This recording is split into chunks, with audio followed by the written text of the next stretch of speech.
क्या आप जानते हैं कि साल भर में पड़ने वाली सभी एकादशी व्रतों का प्रारंभ कब से हुआ था? मार्गशीर्ष मास के कृष्ण पक्ष की उत्पन्ना एकादशी सभी एकादशियों की जन्मदाता कही गई है। इस दिन ग्यारस माता का प्राकट्य हुआ था, जो कि स्वयं भगवान विष्णु के दिव्य शरीर से प्रकट हुई थी। और उत्पन्ना एकादशी के दिन से ही सभी एकादशी व्रतों का भी प्रारंभ माना जाता है। तो आज की इस वीडियो में आप जानेंगे उत्पन्ना एकादशी की तिथि और शुभ मुहूर्त के बारे में। आप जानेंगे कि व्रत कब रखना है, कब खोलना है, शुभ मुहूर्त कब से कब तक रहेगा, व्रत के दिन क्या क्या खा सकते हैं, किन चीज़ों का आप दान कर सकते हैं और किस प्रकार से व्रत का पारण यानी कि व्रत खोला जाता है। एकादशी के दिन कुछ खास उपाय करने से जीवन के तमाम दुख और परेशानियां दूर हो जाती हैं। ये खास उपाय कौन कौन से हैं, इस वीडियो में आज मैं आपको बताऊंगी। तो साल 2022 में इस बार 20 नवंबर रविवार के दिन उत्पन्ना एकादशी है। व्रत भी इसी दिन रखा जाएगा। एकादशी का व्रत 20 नवंबर को सुबह से प्रारंभ होगा, जो कि अगले दिन 21 नवंबर के सूर्योदय तक रहेगा। एकादशी तिथि प्रारंभ होगी 19 नवंबर शनिवार की सुबह 10:30 से, जिसकी समाप्ति होगी 20 नवंबर रविवार की सुबह 10:41 पर। इस बार क्योंकि एकादशी की तिथि 2 दिन तक है, तो ऐसे में दोनों ही तिथियों का उपवास लोग रखते हैं, लेकिन जो सबसे शुद्ध एकादशी मानी जाती है वो द्वादशी तिथि युक्त एकादशी होती है, जो कि 20 नवंबर को ही रहेगी। और जितने भी वैष्णव जन हैं या जो भी भगवान विष्णु की पूजा करते हैं वो द्वादशी तिथि युक्त एकादशी का ही उपवास करते हैं। द्वादशी तिथि प्रारंभ होगी 20 नवंबर रविवार की सुबह 10:42 से और समाप्त होगी 21 नवंबर सोमवार की सुबह 10:07 पर। तो जो हरिवासर का समय रहता है वो इस बार 20 नवंबर को लगभग शाम तक ही समाप्त हो जाएगा। लगभग 5 बजे तक हरिवासर का समय पूरी तरह समाप्त हो जाएगा। द्वादशी तिथि को जो सुबह का समय आपको प्राप्त होगा उसी मुहूर्त में आपको व्रत खोलना है। तो 20 नवंबर रविवार को एकादशी के दिन सूर्योदय का समय रहेगा सुबह 6:47 और सूर्यास्त का समय रहेगा शाम 5:36 पर। राहुकाल का समय रहेगा शाम 4:30 बजे से 5:30 बजे तक। मान्यताओं के अनुसार राहुकाल के समय में कोई भी पूजा पाठ या दान इत्यादि के जैसे काम नहीं किए जाते हैं। राहुकाल के समय का त्याग करना चाहिए। 21 नवंबर को द्वादशी तिथि के दिन सोमवार को सूर्योदय का समय रहेगा सुबह 6:48 और सूर्यास्त का समय रहेगा शाम 5:36 पर। राहुकाल का समय आपको ध्यान रखना है सुबह 8:30 से 9:30 बजे के बीच में पूजा पाठ या व्रत खोलने जैसे किसी भी काम से आपको बचना है। राहुकाल के समय यदि हम कोई भी शुभ कार्य करते हैं तो उसका अशुभ फल प्राप्त होने की संभावना ज़्यादा होती है। व्रत पारण की तिथि और मुहूर्त रहेगा 21 नवंबर सोमवार को सुबह 6:49 से लेकर 8:25 तक। आपको इसी शुभ मुहूर्त के अंदर अपना एकादशी का व्रत खोलना है।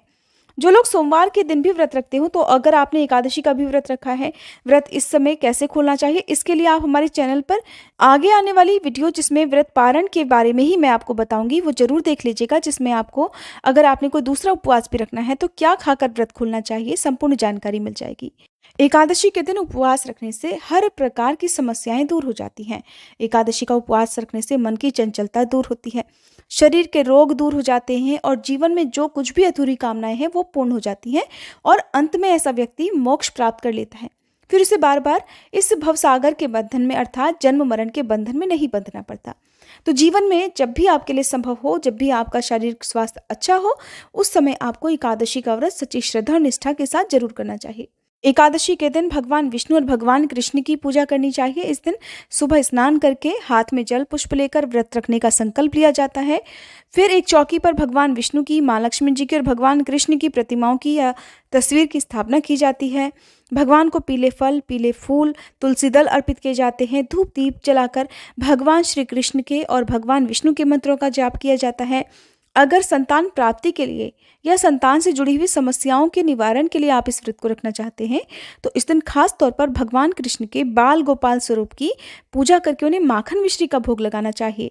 साथ में तुलसी दल और तुलसी जी की मंजरी जरूर भोग में रखें। तुलसी दल चढ़ाने से कहते हैं कि भगवान विष्णु बहुत प्रसन्न होते हैं और अपने भक्तों की सभी मनोकामनाएं जरूर पूर्ण करते हैं, उनकी विनती जरूर सुनते हैं। सुबह के समय धूप दीप जलाकर भगवान विष्णु को चंदन का तिलक लगाएं, माँ लक्ष्मी जी को लाल फूल अर्पित करें और व्रत की कथा पढ़ें सुने। कुछ जरूरी मंत्र हैं जैसे कि ओम नमो भगवते वासुदेवाय, ओम श्री कृष्णाय नमः, हरे कृष्णा कृष्णा कृष्णा हरे हरे। इन मंत्रों का आप नियमित रूप से जाप करते रहें। सबसे अंत में श्री विष्णु चालीसा का पाठ करें और फिर आरती करके क्षमा याचना करके अपना व्रत प्रारंभ करें। सुबह और शाम को एकादशी के व्रत में भगवान को केवल फलों का ही भोग लगाया जाता है। इस दिन अक्षत का यानी कि चावल का प्रयोग पूजा में नहीं किया जाता है। यहाँ तक कि एकादशी के व्रत में चावल का दान भी नहीं देना चाहिए। एकादशी के दिन घर में चावल ना तो बनने चाहिए, ना ही चावल से बनी हुई किसी भी वस्तु का सेवन होना चाहिए। और एक दिन पहले दशमी तिथि को सूर्यास्त के बाद व्रत करने वाले लोगों को अन्न ग्रहण नहीं करना चाहिए। दशमी तिथि को तुलसी दल तोड़कर रख लिए जाते हैं, क्योंकि व्रत वाले दिन एकादशी के दिन तुलसी दल तोड़ना भी पाप माना जाता है। व्रत वाले दिन तुलसी जी में जल अर्पित नहीं किया जाता है, लेकिन द्वादशी तिथि को आप 1 लोटा जल तुलसी जी में अर्पित करके धूप और दीपक जलाकर तुलसी माता की आरती उतारें और व्रत की कथा भी जरूर पढ़ें सुने। एकादशी के दिन शाम को और सुबह सूर्योदय से पहले तुलसी जी के पौधे में दीपदान अवश्य करना चाहिए। जल नहीं अर्पित कर सकते हैं, लेकिन दीपदान दोनों ही समय जरूर करना चाहिए। अगर आपके पास तुलसी जी की माला है तो तुलसी जी की माला से ओम नमो भगवते वासुदेवाय या फिर ओम श्री कृष्णाय नमः या फिर ओम श्री विष्णवे नमः, इन मंत्रों का आप जाप कर सकते हैं। दिन भर व्रत रखें, शाम को एक बार फिर से पूजा करें, भगवान को फलों का भोग लगाएं, साथ में 1 लोटा जल मंदिर में रखें और अगले दिन उसका विसर्जन पूजा करने के बाद कर दिया जाता है। भगवान को आप फलों का जो भी भोग लगाएं उसे शाम को प्रसाद रूप में परिवार में सभी सदस्यों को बांटना चाहिए। और यदि आप फलाहार व्रत रखते हैं तो खुद भी आप इन फलों को ग्रहण कर सकते हैं। अगले दिन शुभ मुहूर्त में आप पूजा करके दान की जो भी सामग्री है उसे भी मंदिर में रखकर उसका दान करके फिर व्रत खोल सकते हैं। इस तरह से एकादशी का जो व्रत है वो पूर्ण हो जाता है। अब जानिए उन खास उपायों के बारे में जिन्हें करने से जीवन की सारी समस्याएं, सब दुख बाधाएं दूर हो जाते हैं। कुछ घरों में अक्सर परिवार के जो सदस्य हैं वो बीमार बने रहते हैं, बीमारी खत्म होने का नाम नहीं लेती है। तो ऐसे में एकादशी के दिन, खासकर उत्पन्ना एकादशी के दिन, तुलसी जी की जड़ से थोड़ी सी मिट्टी लेकर उसे पहले शरीर में लगाएं। उसके बाद शुद्ध जल से स्नान कर लेना चाहिए। फिर पीले वस्त्र धारण करके भगवान विष्णु की आराधना करनी चाहिए। ऐसा करने से रोग या जो भी बीमारी, शोक हैं, वो सब दूर हो जाते हैं। अगर आपके घर में नकारात्मक ऊर्जा है, आपके घर को, आपके घर की खुशियों को बहुत जल्दी दूसरों की नज़र लग जाती हो, तो ऐसे में आज के दिन दक्षिणावर्ती शंख में जल भरकर उससे भगवान विष्णु का अभिषेक करना चाहिए। भगवान विष्णु की मूर्ति तस्वीर ना हो तो भगवान कृष्ण का अभिषेक भी कर सकते हैं। बाकी बचे हुए जल को अपने घर के मुख्य द्वार सहित घर के सभी कमरों में, मंदिर में जरूर छिड़कना चाहिए। ऐसा करने से घर को नज़र नहीं लगती। अगर विवाह के कई वर्षों के बाद भी संतान सुख नहीं मिला हो तो ऐसे में आज के दिन लड्डू गोपाल जी की पूजा करके उन्हें माखन मिश्री का भोग अवश्य लगाएं। साथ में तुलसी जी की मंजरी, तुलसी दल भगवान को अर्पित करें और फिर किसी भी निर्धन परिवार को, खासकर किसी निर्धन बच्चे को आप माखन मिश्री का दान करें। ऐसा करने से स्वस्थ और भाग्यशाली संतान की प्राप्ति होती है।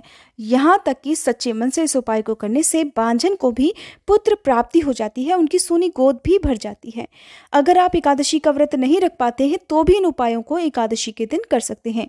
जो लोग किसी कारण से एकादशी का उपवास नहीं रख पाते हो, ऐसे भक्तों को भी एकादशी और द्वादशी तिथि दोनों ही दिन व्रत की कथा भी पढ़नी और सुननी चाहिए। विधि विधान से भगवान विष्णु का पूजन करके द्वादशी तिथि को प्रसाद के रूप में तुलसी दल और जल ग्रहण करना चाहिए। ऐसा करने से भी हर प्रकार की बीमारी और जो भी समस्याएं हैं वो दूर हो जाती हैं।